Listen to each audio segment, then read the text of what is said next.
오늘 본문 말씀으로 말라기 하나님의 사자라는 제목으로 말씀 나누길 원합니다. 또 간단하게 역사를 정리해 보면 중간중간 몇 개를 뺐는데요.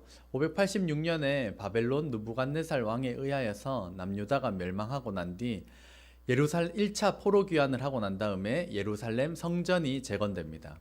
뒤이어 에스더가 왕후가 되는 사건이 있었고, 지난주 이제 지도자 느헤미야를 필두로 하여서 3차 포로 교환이 있었을 때 52일 만에 성벽을 재건한 사건이 BC 444년입니다. 그로부터 11년 뒤에 느헤미야가 페르시아로 복귀를 했다가 1년 뒤에 느헤미야가 예루살렘으로 다시 와서 종교 개혁을 일으키게 되는데, 이때 함께 활동한 선지자가 바로 말라기 선지자입니다. 이후에는 예수님께서 이 땅에 태어나시기 전까지 약 400년간 하나님의 침묵이라고 일컬어지는 암흑기가 역사에 펼쳐지게 됩니다. 이 느헤미야가 종교개혁을 해야만 했던, 말라기가 이 마지막 때에 말씀을 외쳐야 했던 그 당시 상황들을 오늘 말라기서를 통하여서 살펴보도록 하겠습니다. 먼저는 지도자들의 타락입니다. 1번 같이 읽겠습니다. 여호와 하나님의 이름을 멸시하고 두려워하지 않았습니다. 지도자들이 타락을 했다라는 건데, 말씀을 보면 내 이름을 멸시하는 제사장들아, 내가 아버지일진데 나를 공경함이 어디 있느냐, 내가 주인일진데 나를 두려워함이 어디 있느냐 하나 너희는 이르기를 우리가 어떻게 주의 이름을 멸시하였나이까 하였습니다. 제사장들이라는 사람들은 백성들을 이끌어서 하나님을 경외하게 하고 그 이름을 찬양하게 만들어야 되는데, 그 앞장서야 하는 이 제사장들이 오히려 하나님의 이름을 멸시하고 두려워하지 않았다라는 것입니다. 저희 아이들을 제가 양육할 때에도 그냥 이렇게 지내다가도 잘못한 점이 있고 반드시 바로잡아야 되는 게 있으면 목소리를 낮추면서 그만! 이렇게 딱 하게 됩니다. 그러면 아이들이 딴짓을 하다가도 뭐 그만해라 할 때는 뭐 딴짓을 하다가도 그만! 딱 하면 이제 아이들이 딱 긴장을 하면서 멈춰야 하는데, 이렇게 아이들이 이렇게 장난을 치다가도 그만! 이라고 했는데 메롱메롱 메롱메롱 아빠는 종이 호랑이야, 안 무서워, 이렇게 하면 이제 그 뒤로 막 불호령이 떨어지는 것입니다. 막 메롱메롱 그렇게 한다라면 저의 호통에도 그 저를 무시하는 행동인 것입니다. 하나님께서는 이스라엘을 향하여서 너희가 지금 범죄하였다, 나의 이름을 무시하였다, 너희 제사장들아 라고 호통을 치는데도 제사장들은 우리가 언제요? 하나님 우리가 언제요? 라고 하는 행위를 보이고 있다는 것입니다. 구체적인 이 제사장들의 잘못에 대하여서 말씀하고 있습니다. 2번 같이 읽겠습니다. 시작. 하나님께 더러운 떡을 드렸습니다. 구체적인 잘못을 보면 말라기서 1장 7절은 너희가 더러운 떡을 나의 제단에 드리고도 말하기를 우리가 어떻게 주를 더럽게 하였나이까 하였습니다. 더러운 떡이라고 할 때에는 두 가지 의미가 있습니다. 첫 번째는 오래되어 곰팡이가 핀 떡이 더러운 떡입니다. 저희 마당에 곰곰이라는 강아지를 키우고 있는데, 이 곰곰이에게 가끔 날짜가 지나거나 이런 음식들을 줄 때가 있습니다. 왜냐하면 이 녀석은 자기가 좋아하는 거 뭐 뼈다귀 이런 거 있으면 땅 파다가 묻어놨다가 오랫동안 묵혀놨다가 나중에 배고프면 꺼내서 먹고, 그러니까 그런 날짜가 지난 것들을 자주 주는 건 아닙니다. 가끔씩 이렇게 주는데, 그렇다고 해서 곰팡이가 핀 것을 가지고 얘다! 이렇게 주는 그렇지는 않습니다. 아무리 곰곰이 강아지라 하더라도 곰팡이가 핀 것은 주지 않는데, 하물며 우리가 사람에게도 곰팡이가 핀 것을 주지 않는데, 제사장들 더러운 떡이라고 할 때는 가능성이 있습니다.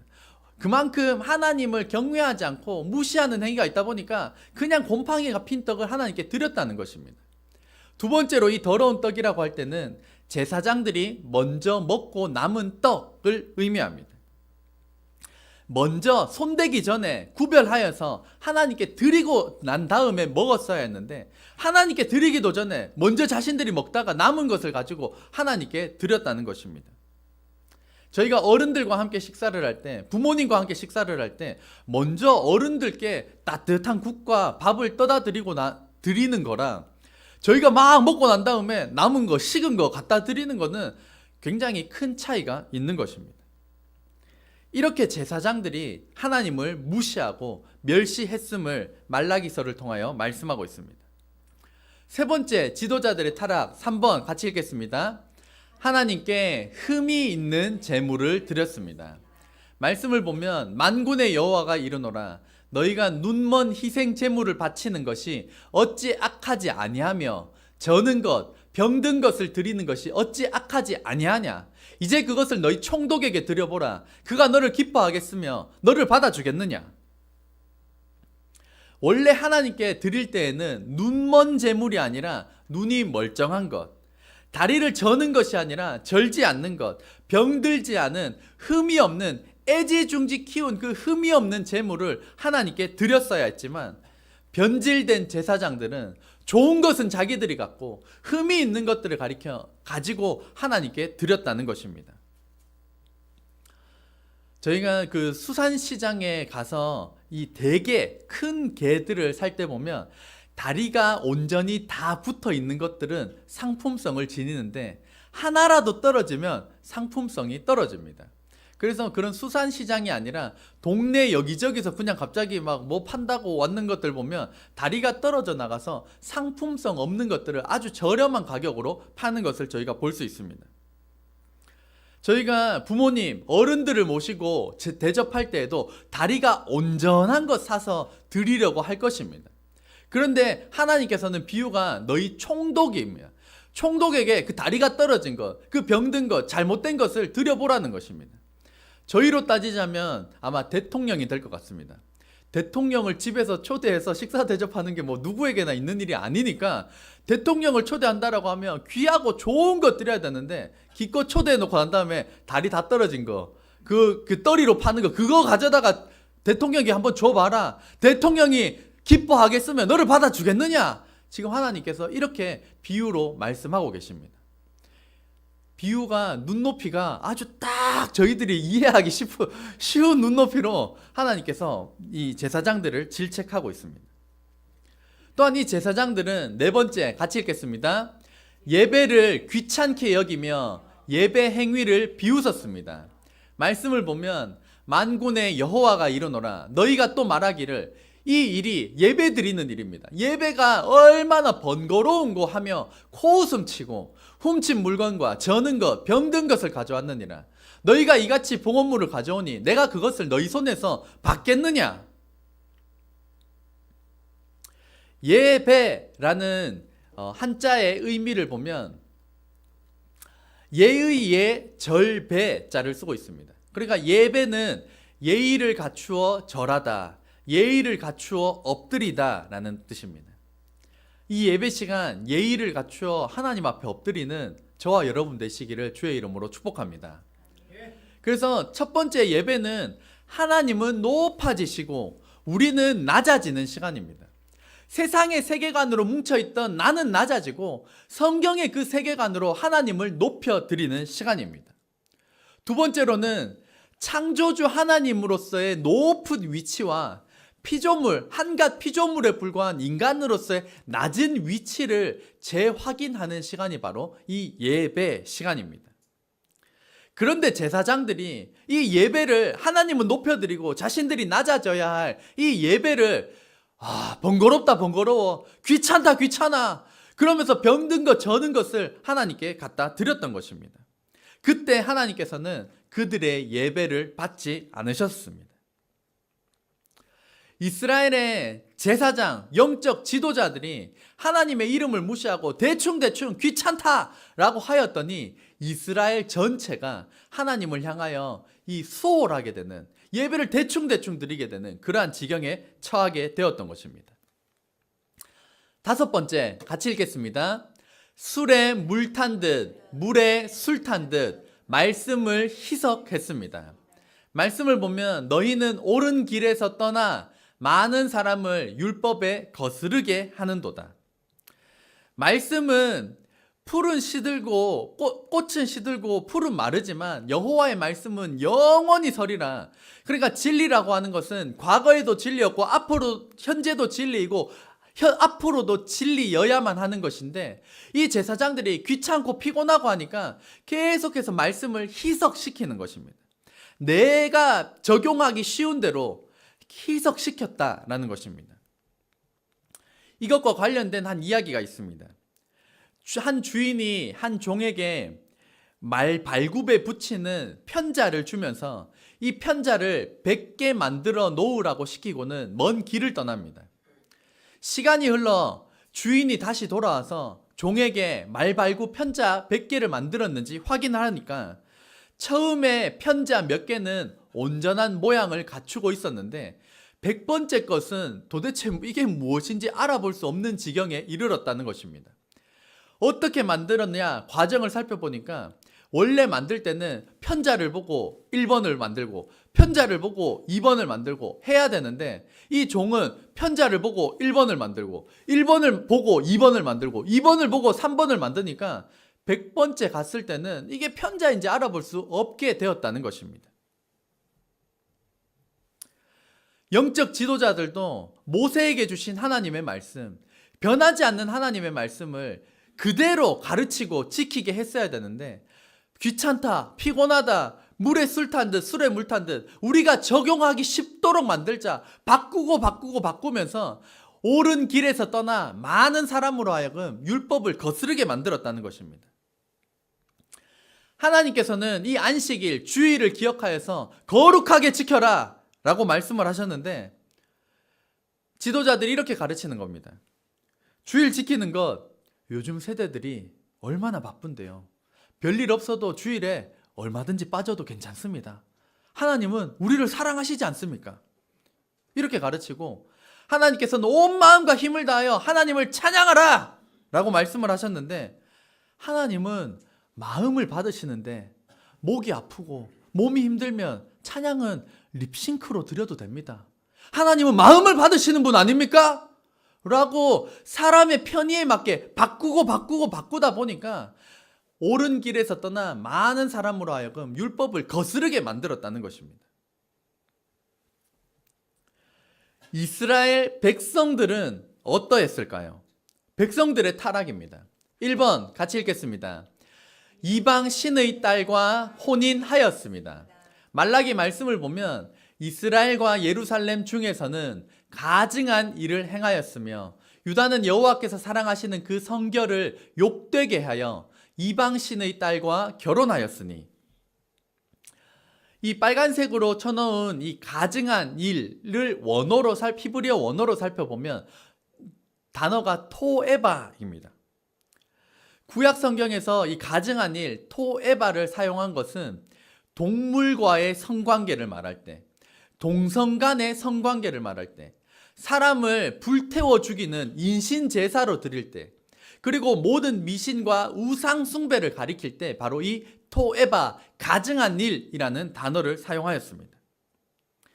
하나님께서는 우상 숭배하는 사람과 결혼하게 되면 반드시 그 문화가 내 안에 들어오게 된다. 너희에게 물들게 될 것이다. 하나님께서는 경고하셨습니다. 저는 이제 제사를 한 번도 드려본 적이 없고 어릴 적부터 기독교 집안에 태어났으니까 그런 거 잘 모릅니다. 근데 주위에 이제 한 번씩 이렇게 듣는 이야기들 들어보면 이제 결혼할 때 결혼 날짜 우리가 정하는 게 아니라 사주팔자, 사주명리 따져가면서 따져서 그들이 알려주는 대로 그 날짜 받아서 갑니다. 심한 경우 이사 날도 받아야 됩니다. 언제 이사할까요? 언제 이 우환이 없을까요? 그거 받고 어떤 데 가면 조기 같은 거 막 집에 막 걸어놓고 그게 뭐 애군을 쫓아준다 막 그런 것도 있습니다. 아니 이 집은 괜찮은가 봐 했더니 베개 밑에 부적 같은 거 넣어놓고 안 보이는 데다 막 붙여놓고 그렇게 살아갑니다. 오늘의 운세 좋으면 기분 좋고 오늘의 운세 안 좋으면 아 하면서 막 거기 막 영향받는 것. 하나님께서는 그런 모든 종류의 미신과 우상 숭배를 미워하신다라고 분명히 말씀하고 있습니다. 성경의 히브리어 단어가 참 특이합니다. 단어가 뭐라고요? 토에바.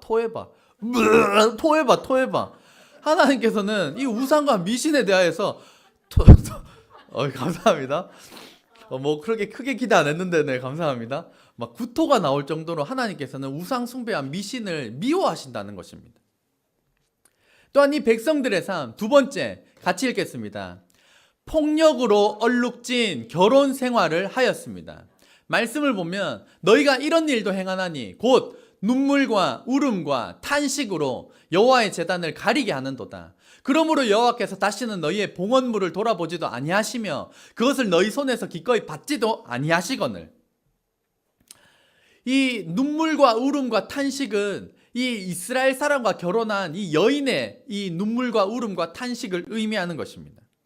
이스라엘 백성들이 어려서 맞이한 자신들의 아내를 어떻게 대했길래 이들이 눈물과 울음과 탄식으로 여호와의 제단을 가리게 할 지경이 되었다는 것입니다.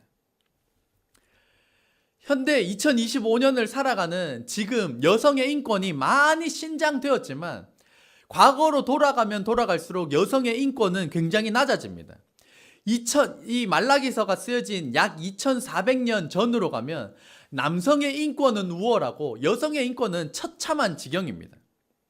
그 남성 중심의 사회에서 이 여자는 눈물과 울음과 탄식으로 여호와의 제단을 가리게 하는 그 지경에 이르렀다는 것입니다.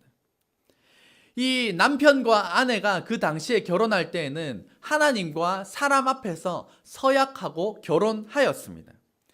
당시 문화에서 서약을 할 때, 언약을 맺을 때 짐승을 반으로 잘라서 갈라놓고 난 다음에 서약 당사자들이 손을 잡고 거기를 지나가는 것입니다.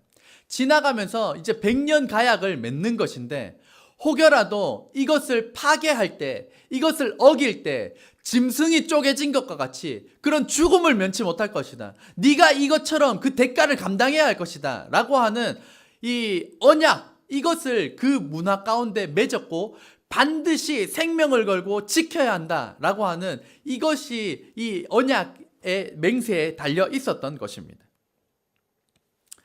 그렇게 남자들은 그것을 지키지 않고서 오히려 이렇게 말합니다. 14절 너희는 이르기를 어찌 됨이니까 하는도다.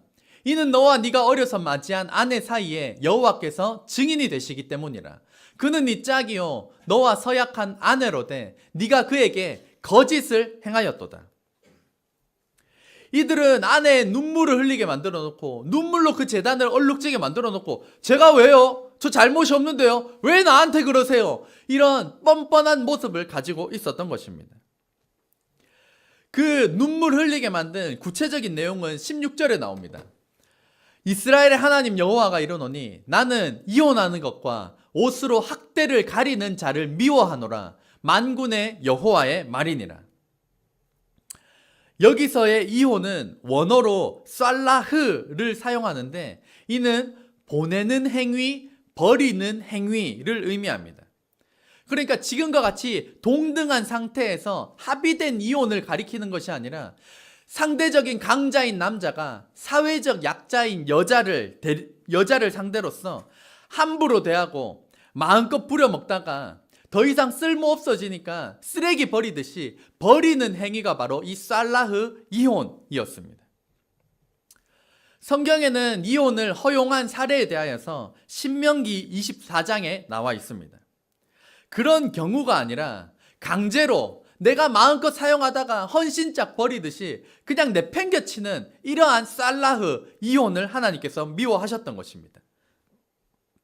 그리고 그 이혼의 내용이 바로 16절 뒷부분을 보면 나는 이혼하는 것과 옷으로 학대를 가리는 자를 미워하노라. 즉 이거 두 개를 연결시켜 보면 옷으로 학대를 가리는 자, 집 안에서 폭력이 이루어지는 것, 때려도 옷으로 가려져서 보이지 않게 하는 것, 집에서 처참히 때려놓고 아무에게도 들키지 않고 그렇게 함부로 부려먹다가 이제 쓸모 없어졌으니까 내다 버리는 그러한 이혼의 행위를 하나님께서 미워하셨던 것입니다. 결혼에 대하여서 저희가 지난번 존 파이퍼 목사님의 정의를 통하여서 잘 살펴보았는데요. 좋은 거는 2번, 3번, 4번 무제한 반복을 해야 합니다. 존 파이퍼 목사님의 이 결혼의 목적 한번 같이 읽겠습니다. 시작. 하나님께서 창조하신 결혼의 목적은 서로를 사랑하고 존중하는 것을 넘어 하나님의 영광을 드러내는 것이다. 너무 좋은 거는 한 번 더 큰 소리로 읽겠습니다. 시작. 하나님께서 창조하신 결혼의 목적은 서로를 사랑하고 존중하는 것을 넘어 하나님의 영광을 드러내는 것이다. 성경 말씀은 아니지만 아멘 해야 됩니다.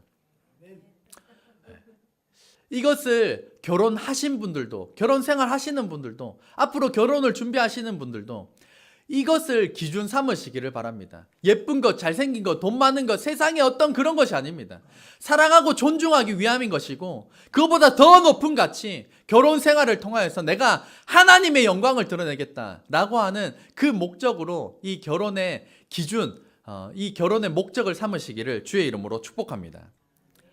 그리고 백성들의 잘못은 계속 이어집니다. 세 번째, 같이 읽겠습니다. 하나님의 것을 도둑질 하였습니다. 말씀에 보면 사람이 어찌 하나님의 것을 도둑질 하겠느냐. 그러나 너희는 나의 것을 도둑질하고도 말하기를 우리가 어떻게 주의 것을 도둑질 하였나이까 하는도다. 이는 곧 11조와 봉헌물이라. 하나님께서는 온전한 11조와 봉헌물, 헌금을 하지 않는 것을 가리켜서 너희가 내 것을 도둑질하였다라고 말씀하셨습니다. 이 도둑놈아!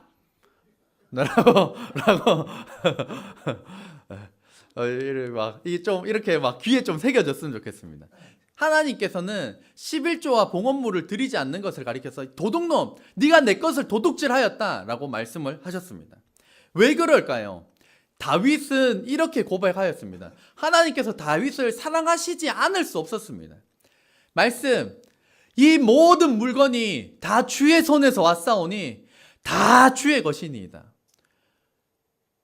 헌금 드리는 거 아까워하고 있는 우리에게 다윗은 정반대입니다. 이 모든 물건이 다 주의 손에서 왔사오니 다 주의 것이니이다. 하나님께서 이러니까 다윗을 사랑하시지 않을 수 없었던 겁니다. 11조는 10분의 10 전부를 하나님께서 주셨음을 믿고 10분의 1을 드리며 우리의 신앙 고백을 하는 행위가 바로 11조입니다. 11조에 사용하는 곳은 레위인을 돕고 어려운 이들을 구제하며 성전을 유지 보수하는 일에 이 11조를 사용하였습니다. 그러니까 우리가 지금 이 시대에 11조를 드리면 10분의 10 모든 것을 하나님께서 주셨다라는 것을 온전히 믿고 고백하는 이 행위가 되는 것입니다. 또한 이 11조를 통하여서 교회의 재정의 상당한 부분을 차지하는 이 11조를 통하여서 사역자들을 지원하는 것이고 어려운 사람들을 도우면서 성전을 유지하고 보수하는 일에 사용하고 있습니다. 그래서 하나님께서는 만군의 여호와가 이르노라 너희가 온전한 11조를 창고에 들여 나의 집에 양식이 있게 하고 그곳으로 나를 시험하여 내가 하늘 문을 열고 너희에게 복을 쌓을 곳이 없도록 붙지 아니하나 보라 라고 말씀하셨습니다. 그러니까 하나님의 명령은 온전한 11조를 드려라는 것입니다. 사람은 돈을 좋아합니다. 혹시 돈 싫어하시는 분 계십니까? 돈 싫어하는 손 들어보시겠습니까? 저도 돈 좋아합니다. 돈 싫어하는 사람이 도대체 어디 있겠습니까? 그렇기 때문에 사람은 돈을 좋아하기 때문에 돈 앞에서 약하고 돈 앞에서 취약해지는 것이 인간입니다. 하지만 그렇게 중요한 돈, 내 피 같은 돈, 내가 어렵게 번 돈, 이 돈을 10분의 1을 하나님께 고백하여 드리는 사람이 하나님 말씀대로 살지 않을까요? 피 같은 돈을 하나님께 온전히 드리는 사람은 이 신앙 고백을 가지고 하나님의 말씀대로 살고자 하나님의 말씀을 기준 삼고자 더더욱 애를 쓰며 나아갈 것입니다. 그렇게 하나님의 말씀대로 살고자 작은 것에서 큰 것에 이르기까지 그 기준들을 세상의 세계관을 버리고 성경적 기준으로 하나하나 쌓아갈 때 하나님께서 하늘 문을 열고 너희에게 복을 쌓을 것이 없도록 붙지 않냐 보라. 그렇게 쌓을 곳이 없도록 복을 부어 주신다는 것입니다. 11조를 드림으로 하나님과의 관계도 풍성해지고 영원한 천국을 소유하며 무엇보다 이 땅에서 쌓을 곳이 없도록 넘치도록 부어주시는 그 예비하신 복을 경험하는 저와 여러분 되시기를 주의 이름으로 축복합니다. 말라기의 마지막 중요한 메시지는 메시아가 오신다라는 것입니다. 만군의 여호와가 이르노라 보라 내가 내 사자를 보내리니 그가 내 앞에서 길을 준비할 것이요 또 너희가 구하는 바 주가 갑자기 그의 성전에 임하시리니 곧 너희가 사모하는 바 언약의 사자가 임하실 것이라. 여기에서 내 사자는 여호와의 사자를 의미하며 이 주의 오실 길을 예비하는 침례 요한을 가리키고 언약의 사자가 임하신다라는 것은 메시아 곧 예수님을 의미하는 것입니다. 그래서 침례 요한을 통하여서 예수님께서 오실 길을 예비하셨고 그 길을 따라 예수님께서 오시고 사역하신 것입니다. 이 말씀은 예수님께서 이 땅 가운데 오시기 약 400년 전인 말라기를 통하여서 예언하셨고 예수님은 그 예언대로 400년 뒤에 이 땅에 오셨습니다. 또한 예수님은 성경대로 죽으시고 성경대로 부활하셨고 다시 오겠다고 약속하신 이 성경 말씀은 반드시 다시 이루어질 것입니다. 예수님은 다시 오십니다. 믿으시면 아멘 합시다. 반드시 다시 오십니다. 이 땅이 영원할 것처럼 이 땅만 바라보며 살아가지 마시기를 바랍니다. 이 땅의 것 하나도 못 가져가고 주님 다시 오시는 그날 우리가 하나님의 나라와 뜻을 구하며 쌓아놓은 영적인 재물만을 가지고 우리는 하나님 나라에 입성하게 될 것입니다. 예수님께서 다시 오시는 반드시 다시 오시는 그날 우리가 믿음으로 깨어 준비하는 저와 여러분 되시기를 주의 이름으로 축복합니다. 기도하겠습니다.